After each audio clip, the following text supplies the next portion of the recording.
ইম্ফল তা আমরা ইম্ফল কেতাছি গাইস আমরা মানে আইলাম মানে আমার একটু ঠান্ডা হয়েছে যে আমি কেতাইছি ইম্ফল কেতাইছি ইম্ফল যায় আমার মালটা হইলো যেমন কোনকার ইম্ফলের দিকে আরো ধরেন 180 কিলোমিটার জানাবো সিসিপুর এই সিসিপুরে আমার ওই মালটা যারে খালি হইব এই যে এইসব রাস্তা দিয়ে মানে গাড়ি নিয়ে গেছি রাস্তা আমরা ওই যে টাইনে আমার মানে ব্রেক ড্রাম ব্রেক সুটা তামাম গরম হয়েছে লালাই গেতাইছি এখন দিকে আমার সিসিপুর গাড়িটা খালি হইলে আরে খালি হওয়ার পরে মানে চালান ঢালান দিব চালান ঢালান নিয়ে তারপরে আমরা যাবো গুয়াহাটি তার কারণে আপনাদের আর একটা বস্তু দিয়ে আইতেছি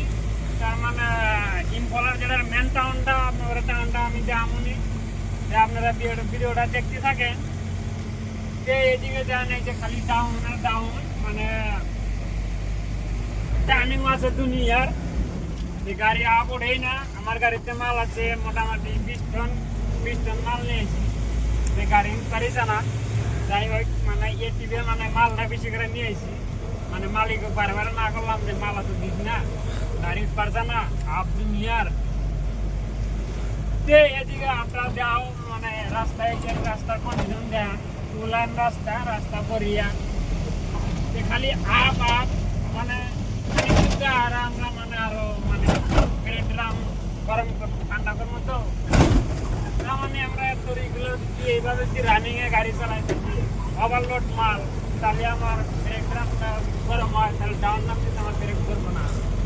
এদিকে আমরা মোটামুটি 80 কিলোমিটার যায় যেমন ব্রেক মারে আরো কিছু ঠান্ডা করবো ঠান্ডা করে তারপরে আমরা মেলা দেবো ইম্ফল